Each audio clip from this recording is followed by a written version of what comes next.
Assalamu alaikum wa rahmatullahi wa barakatuh. Ndugu watazamaji, niko mbele yenu, naitwa Dr. Balagoma, daktari wa tiba asili au tiba mbadala. Leo nimeletea kipindi kingine cha kuzungumzia uzazi, hasa kwa kina mama.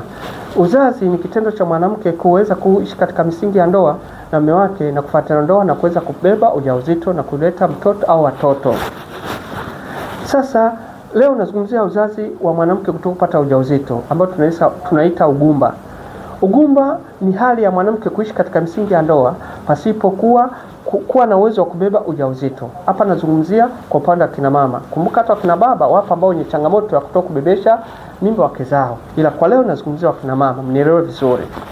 Kwa hiyo ugumba kwamba ni hali ya mwanamke kutokubeba ujauzito na kuweza kupata mtoto au watoto hali ya kuwa anaishi katika misingi ya ndoa na huko anafanya tendo la ndoa. Ugumba uko wa aina mbili.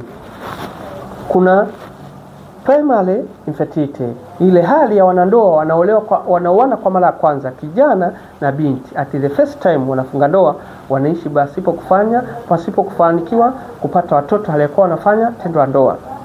Ugumba wa aina ya pili inaitwa secondary infertility, ni ile hali ya wanandoa, huyu mwanamke alikotoka ana watoto kwa mume wa kwanza na mwanamume kwa mke wake wa kwanza na watoto.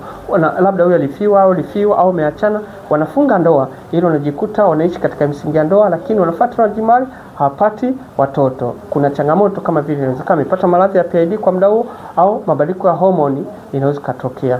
Tuangalie visababishi vya ugumba. Ni hormone imbalance.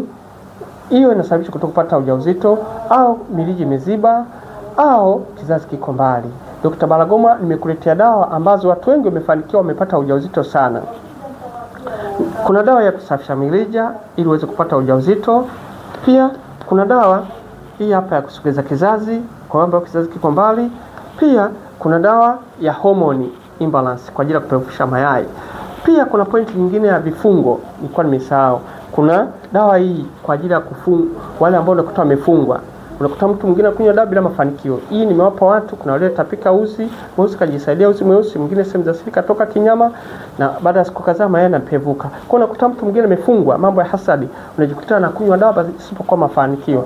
Dr. Balagoma Moha Kigoma nimekuletea dawa za uzazi ambao watu wengi wamepata ujauzito, hata walikuwa wamechika ndoa ya kwanza, ndoa ya pili, Allah amejalia wamefanikiwa. Karibu sana Dr. Balagoma Moha Kigoma, ofisi niko Kariakoo, karibu na makao makuu ya klabu ya Yanga.